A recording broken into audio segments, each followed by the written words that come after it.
Hoje faz 21 dias que o jogador Daniel Correia foi encontrado morto. O promotor de justiça João Milton Salles de São José, responsável pelo caso, não descarta denunciar à justiça mais pessoas, além das que já estão presas. Guilherme Rivaroli, seja bem-vindo ao Balanço Geral Curitiba. O povo está com saudades do senhor aí. Boa tarde, Riva. É claro que eu também estou com saudades do povo, Gilberto. Uma boa tarde para você, boa tarde para todo mundo. Nós estamos aguardando o promotor João Milton Salles chegar aqui até o Fórum de São José dos Pinhais para que a gente possa ter essa conversa, porque são muitos os questionamentos. Aliás, ele já chegou aqui, Gibi, enquanto a gente vinha conversando. Está arrumado, promotor? Uma ótima tarde para o senhor, tudo bem? Como vai? Promotor... São muitos os questionamentos que a gente fica ainda nesse caso. Ele acabou de chegar, estava vindo de Curitiba, até a gente estava conversando ainda há pouco, ele estava no contorno aqui, se aproximando. Promotor, quais são hoje os principais indícios que o senhor tem de que esse caso realmente possa ser muito maior do que a gente imagina, né?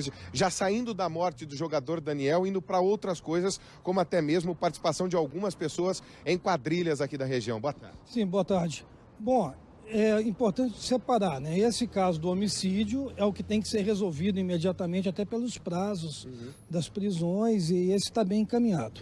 O que surgiu ali no curso das investigações foram esses indícios de participação da pessoa do Edson em outras atividades criminosas. Até porque tudo que se apareceu em torno dele, seja a motocicleta, o telefone, o carro, tudo tem uma origem estranha, né?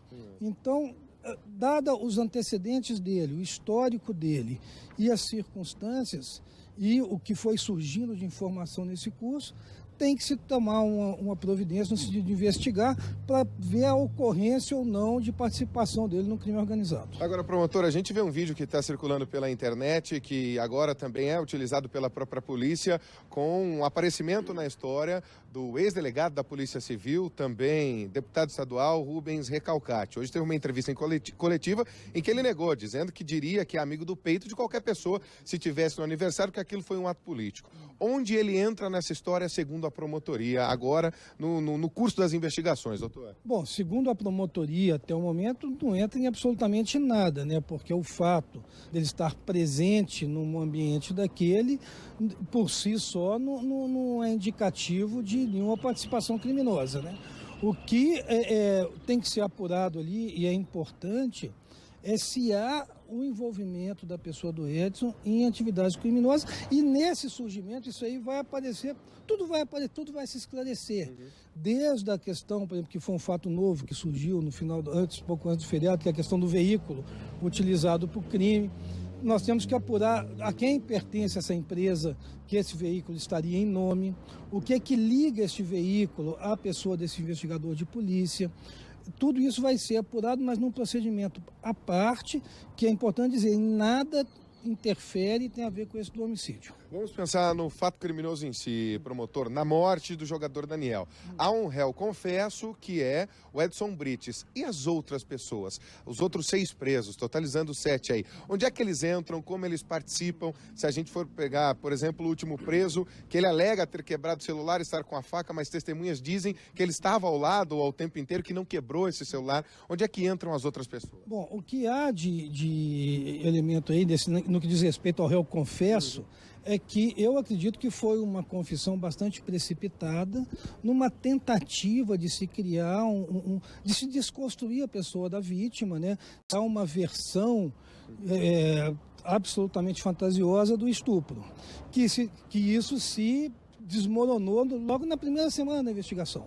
Então, nesse percurso, foram surgindo nomes de outros coautores do homicídio.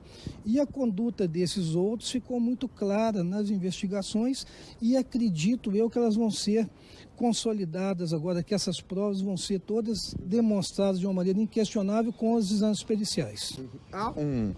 Há um inquérito que está se encerrando, chegando para um final, para chegar até a promotoria aqui para ver uma acusação formal. Como é que o senhor vê essa história toda sendo fechada, doutor? Não, sem dúvida. A Delegacia de Polícia e a Perícia Técnica trabalharam de uma maneira impecável na elucidação desses fatos.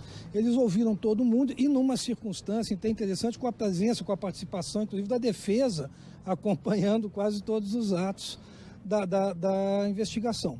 Esse procedimento, eu acredito que essa semana ele terminou. Não terminou antes em razão desse feriado prolongado aí, até porque dependemos agora das provas técnicas, que são importantíssimas, porque elas é que vão fazer o fechamento das investigações, fazendo a ligação entre o que foi levantado e comprovando isso através das perícias. Quais são os laudos que estão faltantes? Há laudos que devem sair na próxima quarta-feira. Qual é a importância deles para essa investigação, doutor? Bom, a importância deles, o laudo, eu tenho 2 laudos, do Instituto Médico Legal e do Instituto de Criminalística. O do Instituto Médico Legal é feito em cima do corpo da vítima, né? Onde vão ser demonstradas várias situações comprovadas do momento da morte, da forma em que ela ocorreu,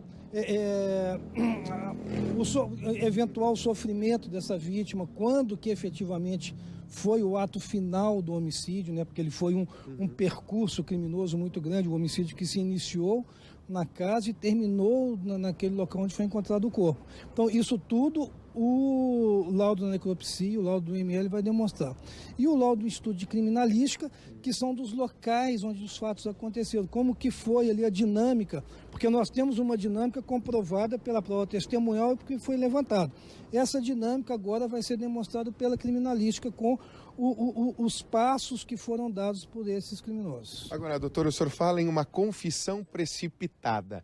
Por que essa confissão precipitada? Outras pessoas apenas não foram coniventes ou complacentes ou estiveram na cena do crime, mas efetivamente também mataram o jogador pelo que foi levantado até agora? Sim, sem dúvida alguma. O que eu quis dizer com a confissão precipitada é que antes de ser ouvido na delegacia de polícia, antes inclusive do cumprimento do mandado de prisão, o próprio, por desponte próprio, o próprio autor principal do crime, que é a pessoa do Edson, ele chamou a imprensa e deu uma declaração. Essa declaração ele adiantou vários fatos que no curso das investigações se demonstraram absolutamente diferentes do que ele disse. Tanto é que, quando interrogado, depois de perceber essa falha dele na tentativa... Foi uma espécie de defesa dele confessar, foi isso? Sim, foi uma espécie de defesa tentando imputar uma diminuição, tentando conseguir uma diminuição de pena, de crime, tentando imputar a conduta dele a uma indignação decorrente de um estupro que ele teria alegado que o Daniel teria praticado. O que se mostrou absolutamente fora de sentido, seja pela situação o grau de embriaguez que o próprio Daniel estava, que não teria a menor condição de praticar um ato desse, e pelas circunstâncias todas ali que se demonstraram. O senhor acredita que o Edson Brites, e aí os vários nomes que ele tem, né, Juninho Riqueza, Juninho Brites, ele é conhecido por vários nomes diferentes, que ele seja um integrante ou um chefe de quadrilha aqui na região, doutor? Bom, alegar isso eu estaria sendo precipitado da mesma forma que ele o foi. Mas há indícios disso? O que eu posso dizer é que dá fortes indícios. Por que há esses fortes indícios? Que tem que ser necessariamente objeto de apuração. Eu tenho ali uma circunstância interessantíssima, que é a do telefone celular que foi encontrado. Que era de uma pessoa morta. Que era de uma pessoa morta há 2 anos.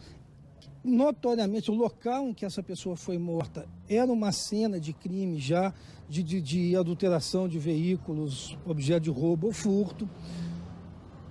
Essa pessoa do Edson já tem 2 inquéritos policiais por crimes semelhantes de roubo, de receptação de veículos roubados ou furtados. Esse celular desapareceu desse morto, aparece na mão do Edson 2 anos depois. Quem entregou esse celular para ele? Possivelmente quem pegou esse celular da vítima foi quem estava na cena do crime. Possivelmente, é uma possibilidade muito grande. Como que esse celular desapareceu das mãos da vítima? Esse percurso inverso tem que ser avaliado, até porque foi uma execução, característica de execução de organização criminosa, porque foram tiros de fuzil, não foi uma troca de tiros, foi uma execução a tiros de fuzil. Então, isso tudo tem que ser levantado, muito bem levantado. Essa própria atividade comercial, por exemplo, que o Edson que é um empresário, isso tudo agora vai ter que ser analisado. Por quê? Porque a conduta dele de praticar esse crime do homicídio da forma como aconteceu e tudo em volta dele gerar esse problema, o que ele conseguiu fazer?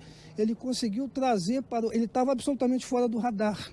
Ele conseguiu trazer o radar a ele e a tudo que gira em torno dele, essas pessoas, esses envolvimentos, tudo isso vai ter que ser apurado em razão desse radar ter sido voltado a ele por iniciativa dele, é importante dizer. Tá certo. Giba, agradecendo aqui o promotor da cidade de São José dos Pinhais, doutor João Milton Salles, que gentilmente parou aqui para conversar com a gente. Foi pego até no pulo, chegando aqui para a gente bater papo. Mas o que fica muito claro pelas palavras do próprio promotor é que não se descarta a possibilidade do Juninho Brits fazer parte de uma quadrilha. Há indícios disso. Investigações paralelas, além da morte, vão ser feitas a partir de agora. E a informação que se tem nos bastidores é que o próprio GAECO pode entrar para investigar o aparecimento de um nome de um político forte aqui do estado do Paraná. São essas as conversas a partir de agora, Giba. Investigações paralelas que surgem para tentar esclarecer de fato como tudo aconteceu na morte do jogador Daniel.